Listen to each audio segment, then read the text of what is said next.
A question I get asked quite a bit is, what do I actually shoot on a hike?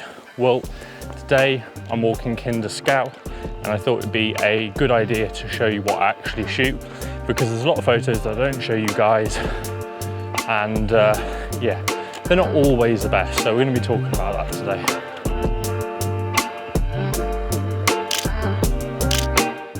So the scene in front of me that you've just seen, I've just taken a photo of it. I'm pretty happy with it. We just started the walk, and I always feel it takes quite a few photos to sort of catch your eye.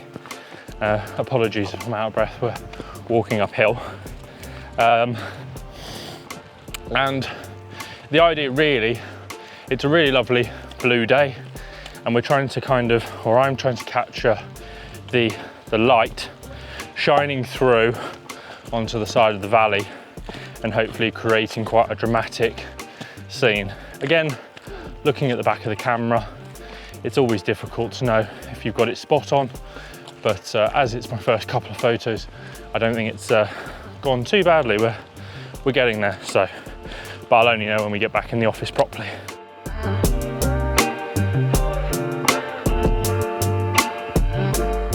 Even though this video is all about taking loads of photos essentially as we walk around, we've just done the most insane climb ever up the side of a waterfall, and decided to put the 2,000 pound camera away. And before people say, well, it's not 2,000 pounds plus all the other accessories on it, it comes out to about that. So I thought it best to protect the camera, put it in the dry bag, and yeah, now I've got it back out, can take some more photos and hopefully take some good photos. It'd be great if all 1,000 photos I take are masterpieces, but unfortunately that's not the case.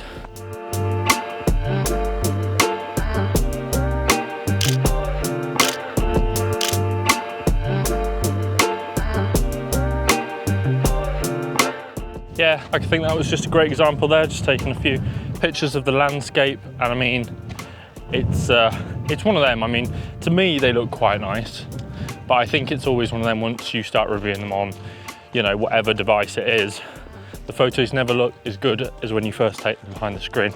I always find that there's such a disparity between what they look like on the back of the screen and then what they look like in person. But that's the fun of it. It's still a bit like, I guess if you're doing film photography, true film photography, you don't actually know what photo you've taken until you've developed it. And whilst with these cameras now, digital cameras, we can see what we've taken, you only truly get to know when you're reviewing it at home or wherever that might be. But yeah, so far so good. We're at the top of the climb now, and we'll see.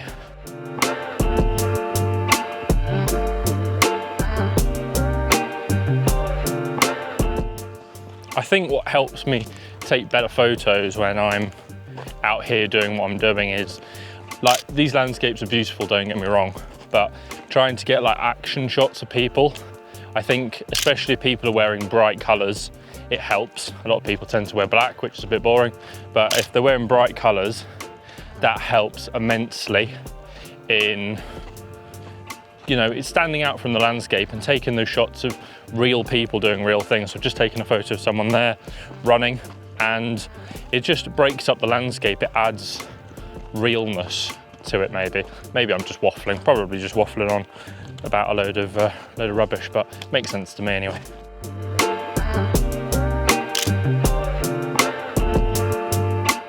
Just snapped some pictures there of some walkers going past when we were in the brush.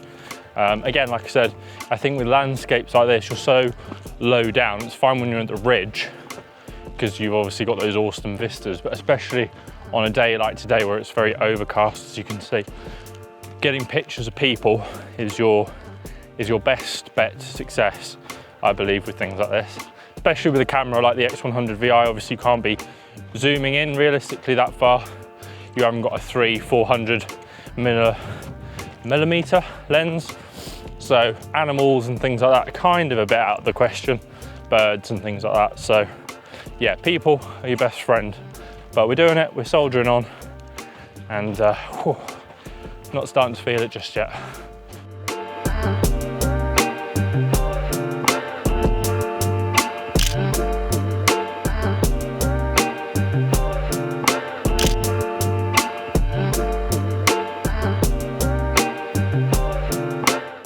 So as you can see, got two different pictures there. They're quite good because what I've tried to use there is obviously the landscape, tried to bring some foreground into the background. So I'm quite happy with that photo, with or without my lovely model in the background.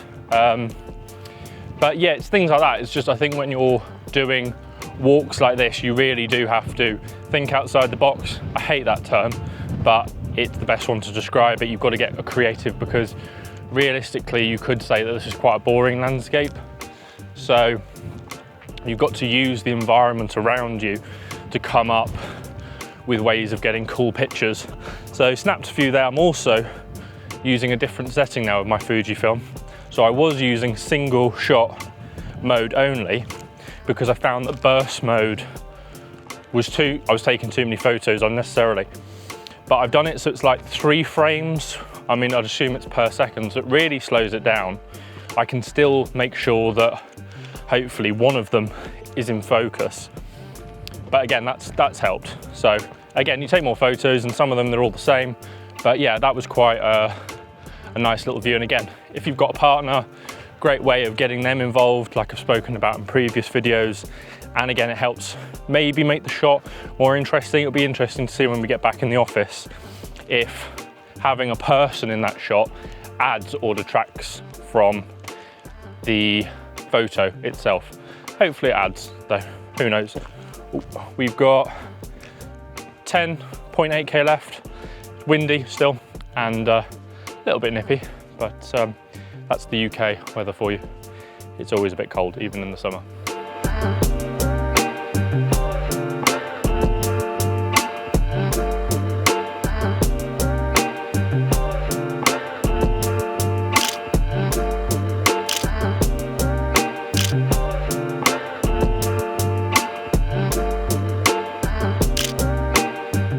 I'll put up on screen now, I've just seen the funniest photo ever. So there's a sheep and it's trying to eat everyone's food that they've got in their bags. Clearly it's worked out humans have food, but it just goes to show that it's, that's the beauty of walks like this, that, you know, that might be a naff photo that I've just taken there. Hopefully it's not naff, but that's a memory really. And that's, I think what you've got to remember is, just because you take 1,000 photos, they don't all need to be masterpieces. Some of them can just be all right, but it's a memory, isn't it? So yeah, food for thought.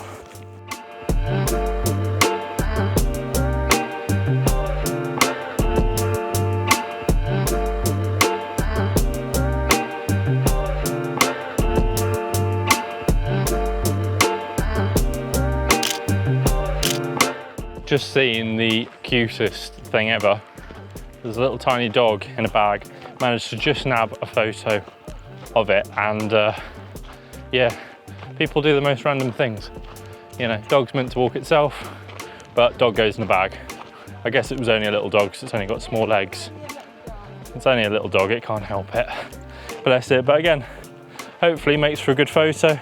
Makes for a funny photo anyway, but we'll see if it's good enough to go in the album.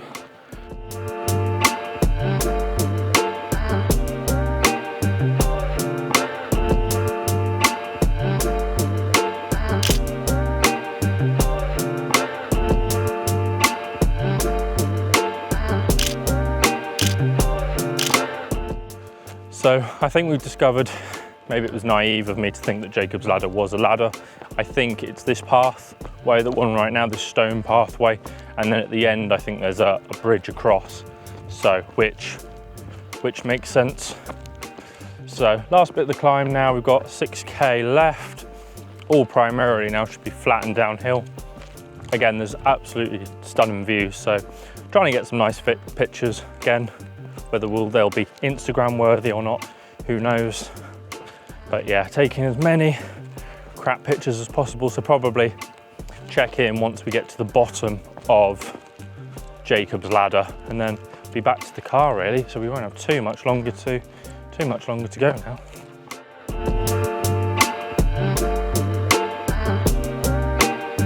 It's 5k left now. You've just seen the little sign there down to the bottom, so we're basically going to be going all the way down into there now, and yeah, probably wrapping up the photography a bit because we're going down. It's getting a bit more difficult to take some more interesting photos, but we're seeing how we're doing. It's hard going downhill as it is up, to be fair, but yeah, we're trying, we're pushing.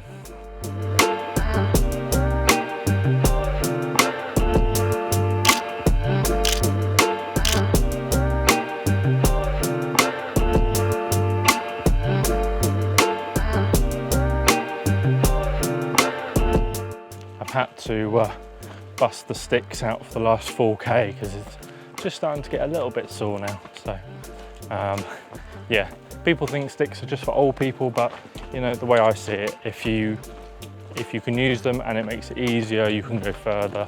I don't really see them as a problem. You know, makes the fact that, because I've got to drive home after this, so if you're more comfortable and you want to walk more, again, it's not a problem. And these ones are carbon ones, so they're really quite light to take with you. And I use them as a last resort when I'm starting to feel it and I don't want to kill, especially wearing barefoot shoes, still quite new to it. My feet aren't completely barefoot yet, so I need to break it in, and these sticks help take some of the weight off. And if you've got the bigger pack like I normally do, helps take some of the weight off. And that's it. That is just under 17 kilometers done. And that is the walk over. So the next time you'll be talking to me, we'll be back in the office. We'll review the photos properly and a bit of a synopsis of this more laid back and random video. But hopefully you've enjoyed it so far, and hopefully you've stuck around to nearly the end of the video.